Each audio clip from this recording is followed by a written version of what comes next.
নবী করিম সাল্লাল্লাহু আলাইহি ওয়াসাল্লাম তিনি ছাগল চড়িয়েছেন, তাই বলে আপনি তাকে রাখাল বলতে পারবেন না।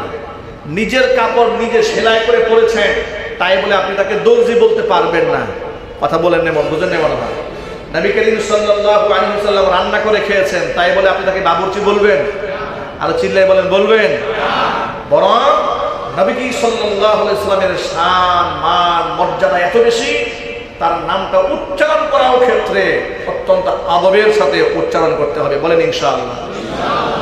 আমি আজকে দেখলাম একজন আলোচক বলতেছে যে আপনারা আমার আগে সমালোচনা করেন নাই, এখন আপনারা আমাকে সমালোচনা করতেছেন। কথা বুঝেন? আগে সমালোচনা করেন নাই, এখন সমালোচনা করতেছেন আমি অমুক দলের যোগ দিয়েছি এই জন্য। আজকে যদি মুহাম্মদ সাল্লাল্লাহু আলাইহি ওয়াসাল্লাম বেঁচে থাকতেন তো আপনারা তার বিরুদ্ধে সমালোচনা করতেন। কথা বুঝেন নাই? মানে নিজেকে তুলনা করলো কার সাথে? বেয়াদবির তো স্কেল থাকা উচিত। মানুষের মধ্যে ন্যূনতম শিক্ষা থাকলে কোথায় আমি, আচ্ছা আমার সমালোচনা আপনি করতেই পারেন, আমি নাদান, গুনাহগার, যোগ্যতা নাই, গুনাহগার, ফাঁসে, এই রাইট তো আপনার আছে।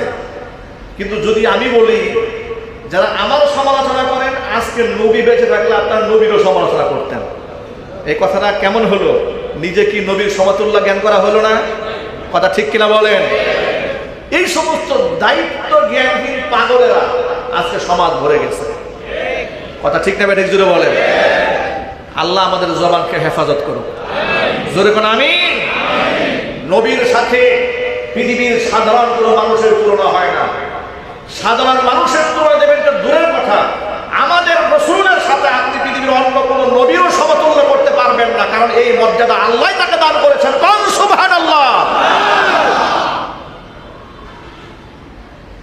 আজকে এক আলেম ফেসবুকে লিখেছে, প্রিয় ভাইরা, কেউ কাউকে আঘাত দিয়েন না, তাহলে প্রতিটা আঘাতের জবাব কিয়ামতের ময়দান নিজের আমলনামার সওয়াব দিয়ে দিতে হবে। কথা সত্য, কিন্তু মতলব খারাপ।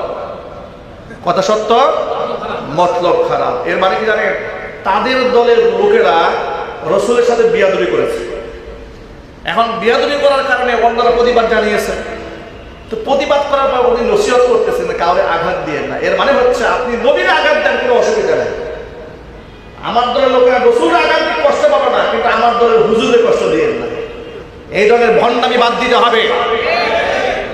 একটা কথা মনে রাখবেন, আমরা সকল আলেমদের ভালোবাসি, মহব্বত করি, কিন্তু সমস্ত আলেমদের ভালোবাসা আমরা পায়ের নিচে পিষ্ট করতে পারবো সে আলেম যদি রাসূলের গায়ে আঘাত করে। আমার নবীর উপরে কেউ নাই, আমার কোরআনের উপরে কেউ নাই। আমি রাজনীতিবিদদেরকে সম্মান করি, অমুসলিমদেরকে তাদের অধিকারের ব্যাপারে কথাবার্তা বলি, ততক্ষণ আমার কোরআনের সাথে বিয়াদবি করবে না যতক্ষণ।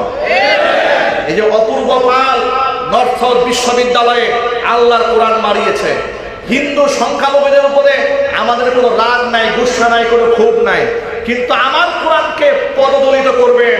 আর আমি বলবো হিন্দু মুসলিম ভাই ভাই, এই ভণ্ডামি স্লোগান বাদ দিতে হবে। হিন্দু মুসলিম ভাই ভাই স্লোগান বাদ দিয়ে সবার আগে আল্লাহর কোরআন যে নরধম জাহান্নামের কীট পাড়িয়েছে তার মৃত্যুদণ্ড কার্যকর যে আন্দোলনে ঝাঁপিয়ে পড়তে হবে মুসলমানদেরকে।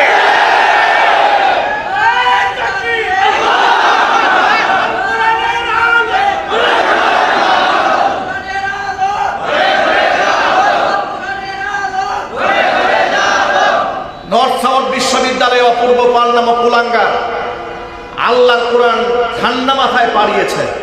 ওই ভিডিও আমরা দেখেছি। সে বলতেছে এটা আমি নিজের টাকায় কিনেছি, সুতরাং এটা আমি পাঠাতে পারি, আমার ব্যক্তিগত ব্যাপার। নাউজুবিল্লাহ। আবার তাকে বাঁচাবার জন্য কিছু বুদ্ধিজীবীরা বলছে ওর মাথায় সমস্যা আছে, ও পাগল। এটা কোন জাতের পাগল? এটা কোন জাতের পাগল? বাইবেল পড়ায় না, বাইবেল পারায় না, ত্রিপিটক পারায় না, এরপরে ত্রিপিটক পারায় না, হিন্দুদের মহাভারত পারায় না, রামায়ণ পারায় না, গীতা পারায় না, শুধু আল্লাহ কোরআনে পারায়। তাহলে আমরা বুঝতে পারি এটা কোন জাতের পাগল। এই পাগলের চিকিৎসা পাগলা গারদে নয়, এই পাগলের একমাত্র চিকিৎসা ফাঁসির রশি। কথা বলতে হবে। এই ব্যাপারে নীরব থাকার কোনো সুযোগ নাই। যে সমস্ত মুনাফিক নেতারা বলেছে হিন্দু মুসলিম ভাই ভাই অমুক মার্কায় ভোট চায়, আমার প্রশ্ন হচ্ছে বাংলাদেশে এত হিন্দু সংখ্যালঘু আছে, তাদের বড় বড় সংগঠনও আছে, পূজা কমিটি আছে বাংলাদেশে, হিন্দু বৌদ্ধ খ্রিস্টান ঐক্য পরিষদ আছে, হিন্দু মহাজোট আছে, এত বড় সংখ্যালঘুদের সংগঠন আছে। আজ পর্যন্ত এই অপূর্ব পালের বিরুদ্ধে তারা কোনো শাস্তি দাবি করেছে? একটু জোরে বলেন। আপনার মন্দিরে হামলা গেলে মুসলমান সব সবাই বলবে আপনাকে রক্ষা করার জন্য, পাহারাদারি করার জন্য।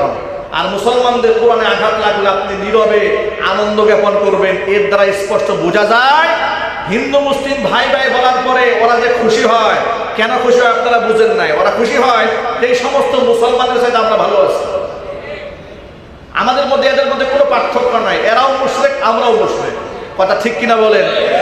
আমি ওই সমস্ত নেতা কর্মীদেরকে বলতে চাই, পূজায় গিয়ে যারা যে সমস্ত নেতারা দুর্গার প্রশংসা করেন, তাদের ক্ষমতার প্রশংসা করেন, বলে 2023 সালে চাঁদপুরের 5 আসনের এমপি পদপ্রার্থী এক কুলাঙ্গার মুসলমান, সে বলেছে যে 2023 সালে মা দুর্গা 10 হাত নিয়ে আসছিল, সেই শক্তিতে স্বৈরাচারী হাসিনার পতন হয়েছে।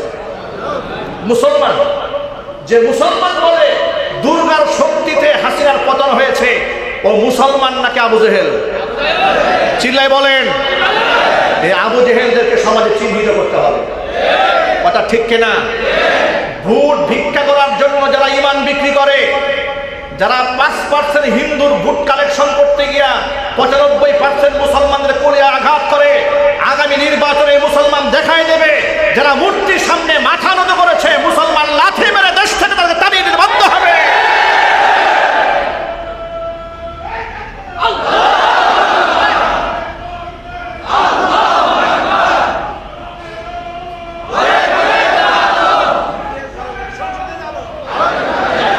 সুতরাং আমাদের কথা বলা স্পষ্ট, সংখ্যালঘুরা তাদের অধিকার নিয়ে বসবাস করবে, কোনো আপত্তি নাই। কিন্তু সংখ্যালঘুদেরকে মোহাব্বত করতে গিয়ে নিজের ধর্মকে যারা ছোট করেছ, জাতির সামনে তওবা করতে হবে। কথা ঠিক কিনা বলেন? হিন্দু বৌদ্ধ খ্রিস্টান আছে, ওরা তাদের ধর্ম পালন করুক, আমরা বাধা দেই, তাদের বিরুদ্ধে কোনো কথাবার্তা বলি? আমরা বলি যে মুসলমান নামধারীরা, মুনাফিকগুলো, যারা আল্লাহর প্রশংসা যতটুকু না করে তার সাথে মূর্তির প্রশংসা বেশি করে। ওই একজন তো বলে ফেলেছে, ভাই মা দুর্গার বাণী এটা শুধুমাত্র হিন্দু সম্প্রদায়ের জন্য নয়, এটা পুরা মানব জাতির জন্য। মুসলমানের মুখ থেকে এই কথা বের হয়, নাউজুবিল্লাহ বলেন।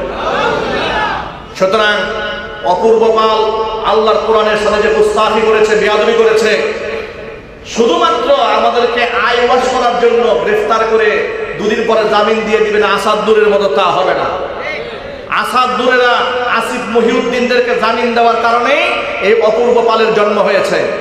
যদি কোরআন বিদ্বেষী, কোরআন অবমাননাকারীদের বিরুদ্ধে ফাঁসির রায় কার্যকর করা হতো, আর কোনো নাস্তিক, আর কোনো ক্ষুধার্তহী এই বাংলাদেশের জন্মগ্রহণ করতো না। আল্লাহ তাআলা আমাদেরকে ঐক্যবদ্ধ হওয়ার তৌফিক দান করেন। সুতরাং আমি যেটা বলতে চেয়েছিলাম, আমরা সমস্ত আলেমদের সম্মান করি ততক্ষণ যে আলেম আল্লাহর নবীর সম্মান ধরে রাখবে। যতক্ষণ আল্লাহর নবীর উপরে, মর্যাদার উপরে, আল্লাহর কোরআনের উপরে, ইসলামের আদর্শের উপরে কারো সাথে মহব্বত রাখার কোনো প্রয়োজন কি আমাদের আছে? চিল্লা এখন আছে? কোনো সুযোগ নাই। এটা সবার উপরে রেখে সর্বোচ্চ মর্যাদা আসীন দিয়ে যারা থাকতে পারবে তাদের সাথে আমার মহব্বত থাকবে। যারা এটাকে সর্বোচ্চ মর্যাদায় জায়গা দিতে পারবে না, দলীয় স্বার্থে দলখানা হবে, রাজনীতির স্বার্থে যারা দলখানা হবে, কিংবা নেতার স্বার্থে যে ব্যক্তি চুপ থাকবে, এই মুনাফিকদের সাথে আমাদের মহব্বত রাখার, ঐক্যবদ্ধ হওয়ার কোনো প্রয়োজন নাই। আমাদের ঐক্য হবে তাওহীদের উপর, ঐক্য হবে আল্লাহর মহব্বতের উপরে, ঐক্য হবে আল্লাহ নবী সাল্লাল্লাহু আলাইহি ওয়াসাল্লামের স্বার্থ এবং মর্যাদার উপরে। আল্লাহ রাব্বুল আলামিন রাসূলের শান, মান, ইজ্জত, সম্মানকে রক্ষা করে এই দুনিয়ার মধ্যে যতদিন বেঁচে আছি আমাদের সকলকে হুজুরের মহব্বত অটুট রাখার তৌফিক দান করুন। আমিন। ওয়া আখিরু দাওয়ানা আনিল হামদুলিল্লাহি রাব্বিল আলামিন। ক্বাবলা আল জুমআ 4 রাকাত